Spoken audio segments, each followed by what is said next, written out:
Akala mo ba healthy ang pag-inom ng gatas? Mahilig po ba kayong uminom ng gatas araw-araw? Kailangan niyo po munang tignan yung label. Akala po kasi ng marami, basta may gatas, healthy na agad. Para sa buto daw, para lumakas daw yung katawan, para may calcium daw. Kaya yung iba, no, araw-araw po umiinom ng gatas. Pero hindi po nila tinitignan kung anong klase ng gatas yung iniinom po nila. Ang delikado po dito, no, kapag akala mong healthy yung iniinom mo at kung mataas po yung blood sugar mo, pre-diabetic ka, overweight ka, o mabilis po kayong mag-crave sa matatamis, pwedeng hindi nakakatulong yung klase ng gatas na iniinom mo sa araw-araw. Mapapansin niyo po, no, sa mga usual na iniinom natin, yung iba, chocolate milk sa umaga, powder milk na sobrang tamis, pinapapak, milk tea daw halos araw-araw. Meron din pong mga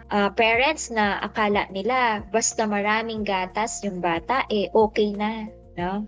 Pero hindi napapansin, mas nasasanay lang pala yung bata sa matamis na drinks, no, kaysa po sa tubig. At sa adults naman, akala nila healthy yung habit, no? Pero kapag binasa mo yung label, minsan ang dami palang sugar per serving. Ganito po kasi yan, na ang plain milk, may natural sugar po yan. Yun yung tinatawag na lactose. So, hindi naman po automatic na masama yan. No? Ang problema, kapag yung iniinom mo ay milk drink na may dagdag po, no? May added sugar, may chocolate, may added syrup, may creamer, may mga flavoring, o may mga sweeteners, doon po lumalaki yung sugar load. Kaya hindi po sapat, no, na sabihin na gatas yan, healthy yan. Mas importante po ang tanong na plain ba, unsweetened ba, o flavored sweetened. Kasi sa katawan po natin, kapag araw-araw mataas po ang sugar intake mo, pwedeng tumaas po yung blood sugar,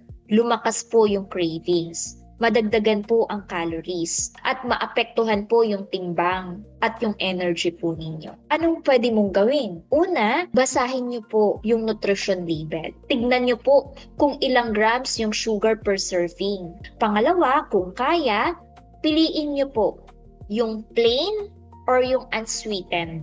Pangatlo, huwag gawing araw-araw po ang chocolate milk o yung condensed milk drinks. Pang-apat, kung lactose intolerant ka at sumasakit yung tiyan mo, nabubloating ka after ng milk, huwag niyo pong pilitin. Pwede po kayong magtanong sa doktor kung okay sa'yo yung lactose-free na milk, no? Or yung unsweetened na plant-based milk. Pero hindi ibig sabihin na masama agad ang lahat po ng gatas, ha? May gatas po na pwedeng maging part ng healthy diet. Pwede po itong source ng ating protina, no, ng calcium, ng vitamin D, at ng other nutrients. No, may mga vitamin B din po yan. At hindi rin po kailangan ng lahat ng tao uminom po ng gatas para maging healthy.